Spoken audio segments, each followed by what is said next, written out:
Following 9/11, public fear of a dirty bomb dispersing radioactive material grew significantly, and while WMDs in Iraq was a nothing burger, there were other radiological threats in the country that required expert handling. Today, the US Army fields nuclear disablement teams, which have been seen operating with the US Army Special Operations units in such high-profile scenarios as conducting an air assault on a nuclear power plant. But what is an NDT and why are they doing that? In this video, I'm going to talk about the purpose of nuclear disablement teams, why they were created, and their organization and equipment. First though, I want to tell you about my sponsor, MyHeritage. MyHeritage is the leading global service for family history research and DNA testing. I didn't know too many specifics about my family going in, but that's okay. You can search through over 33 billion documents to find your family records. With pretty minimal information, I was able to build a pretty huge family tree line over a couple of days, going back to the 14th century. Their Instant Discoveries feature makes it easy. I found original immigration documents tracing my Japanese family's migration from Kyushu in the Kansai region to the US in the early 1900s.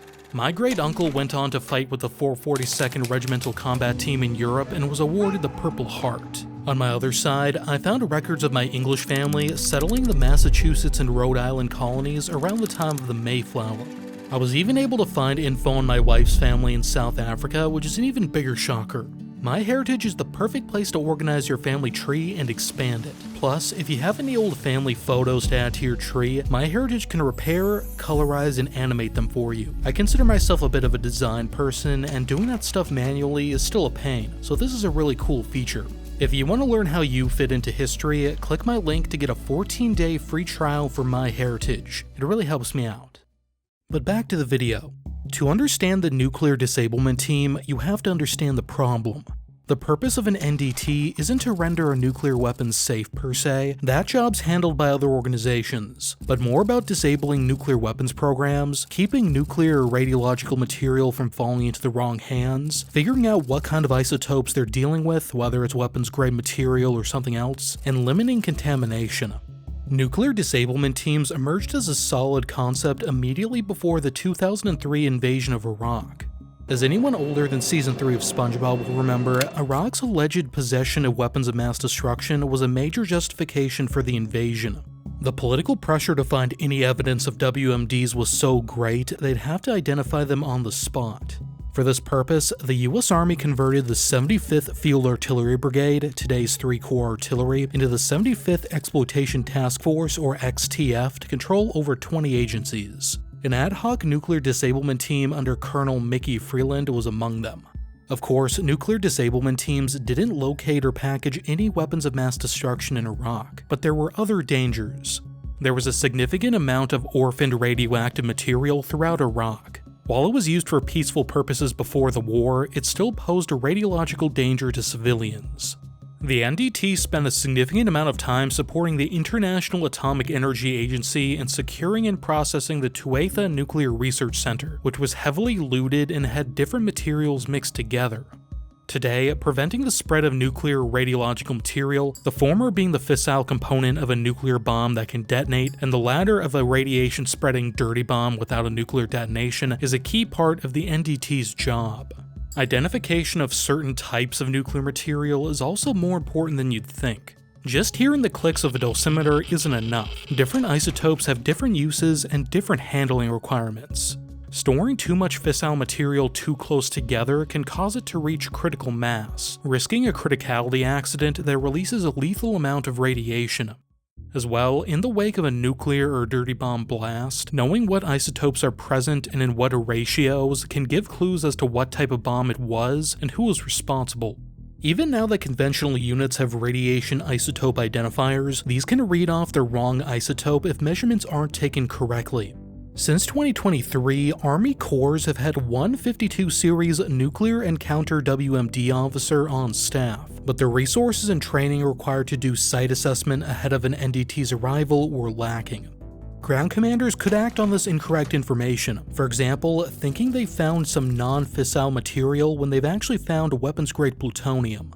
Incomplete information, on the other hand, can waste combat power and stretch nuclear disposal resources out of an abundance of caution. But it also doesn't risk an untrained soldier causing a criticality accident because he thought he was handling a medical-grade isotope when he was actually handling weapons-grade uranium. Thus, nuclear experts must not only be available, but they must be in permanent formations with well-established tactics, techniques, and procedures, not ad hoc teams like they were during the 2003 invasion of Iraq. To replace the rudimentary 75th Exploitation Task Force, the Army stood up the 20th CWMD Command in October of 2004, called the 20th Support Command until 2013, to handle the CWMD and WMD elimination missions. This command now contains 75% of the Army's EOD techs and CBRN specialists.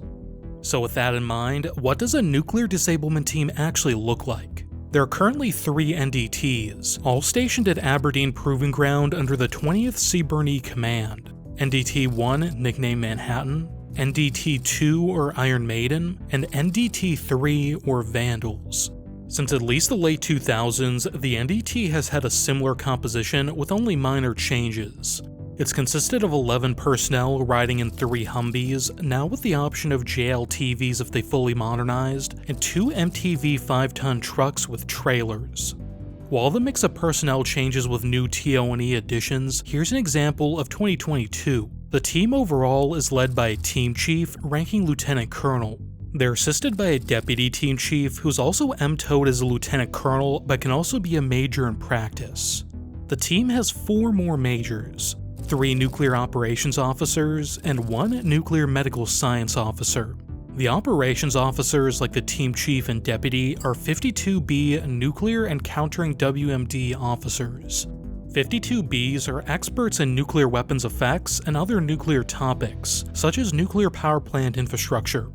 The 4th major, meanwhile, is an expert in health physics, or radiation safety from a health perspective, as well as CBRN medical defense. They're also the team expert in radiological detection tech and contamination mitigation. Note that I've seen some examples of these being either majors or captains in practice. To join Functional Area 52, captains must be in their 7th year of service and KD complete in their basic branch, meaning they've already held company or detachment command. The fact that to qualify one must already be a senior captain, and it's expected that up to a quarter of 52 series officers are in the middle of professional military education or attaining a graduate degree, is why the bulk of authorizations are majors and lieutenant colonels. The team further has an assistant nuclear operations officer ranking captain, an EOD officer ranking captain, a health physics NCO ranking sergeant first class, a CBRN NCO ranking sergeant, and a junior enlisted CBRN specialist. The 2 CBRN personnel have a technical escort skill identifier and are primarily focused on sampling, packaging, and hazardous material operations. The NDT can be task organized to conduct the 5 stages or phases of an NDT operation. Before the NDT arrives on scene, Stage 0 or planning and reconnaissance entails developing as good of a picture of the site as possible. This could mean deploying radiation detectors and mapping equipment, possibly from aircraft or vehicles, to find the source of the radiation and prioritize buildings. Stage 1, or operational site setup, begins after the maneuver force has isolated and seized the site. It entails the NDT getting on scene, setting up their command post, and setting up a contamination control station which controls entry into and out of the hazard area. During Stage 2 or initial entry operations, the NDT seeks to locate and quantify all hazards. External EOD and CBRN response team support may be required to clear explosive hazards.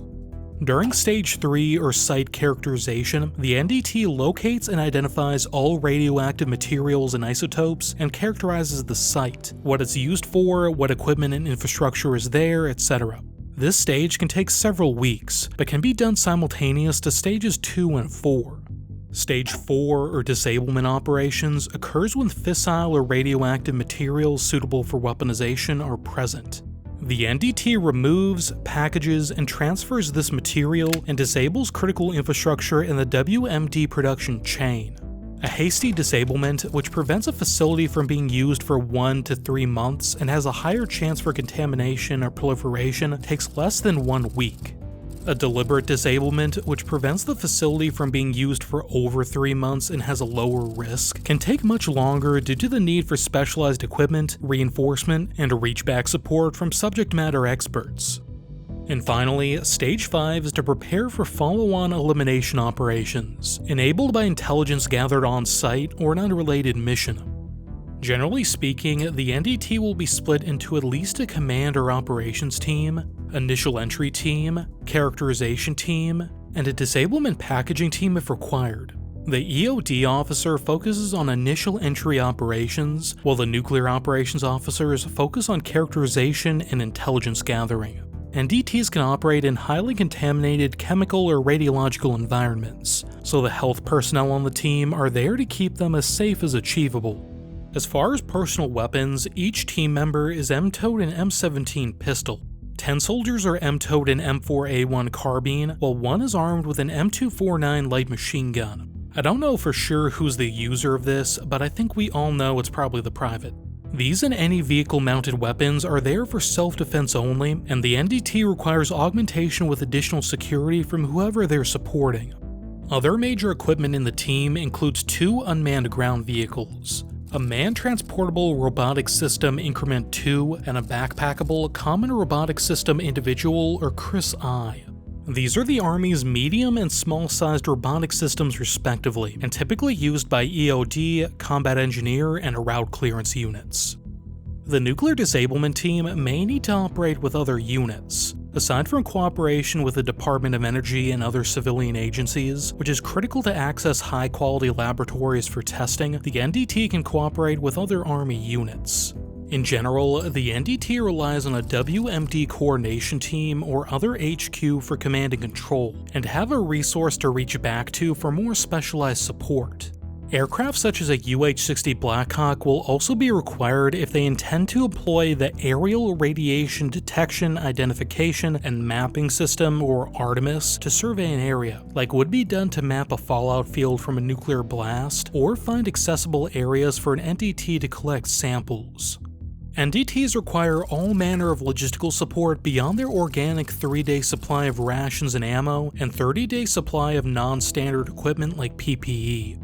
They also need communications, imagery analysis, combat medical, maintenance, and engineer support. Exploitation can also entail securing documents for later intel analysis, collecting fingerprints, or detaining staff for questioning to answer intelligence requirements, reveal additional WMD sites, or support criminal prosecution, so interpreters or linguists to translate may be required as well.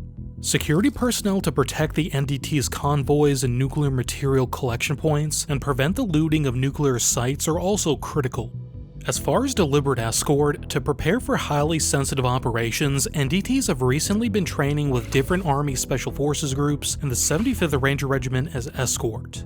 Air assaulting into decommissioned nuclear power plants and underground pulse radiation facilities to practice moving through them and shutting them down is now a skill in the NDT's repertoire.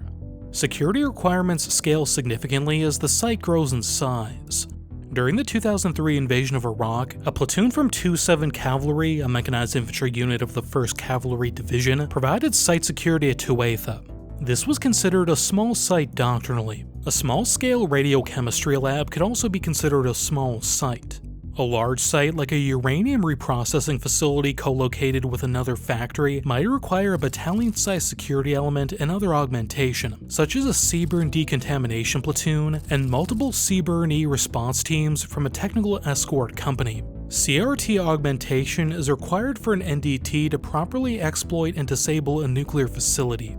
Their MRAP-mounted response teams are seen training with the NDTs. For example, after a simulated nuclear detonation to give resources and muscle for planning, seaborne recon, and sample collection for the DOE.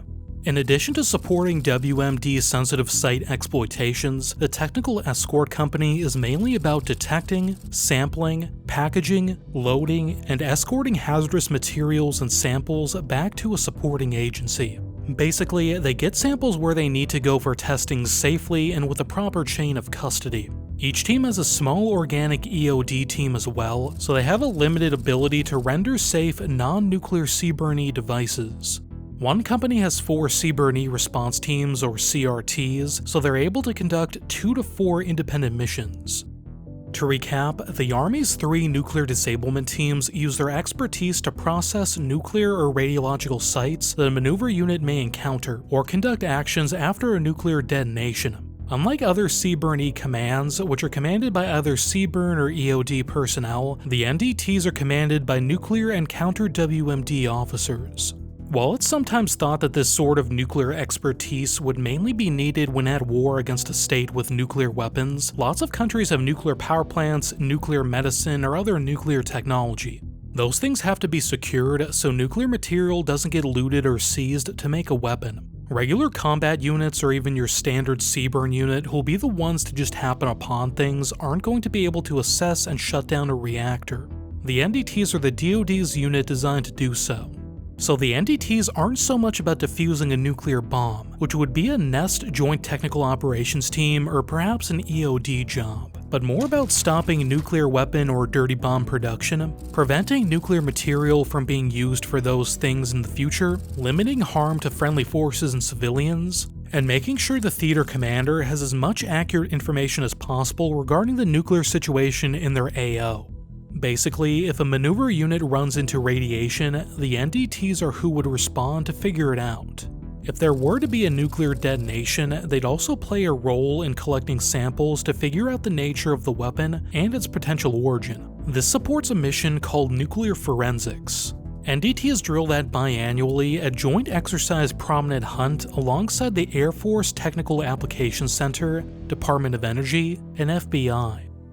Thanks for watching, and remember to use my link and get a 14-day free trial for MyHeritage. Learn how you fit into history with a leading global service for family history research and DNA testing.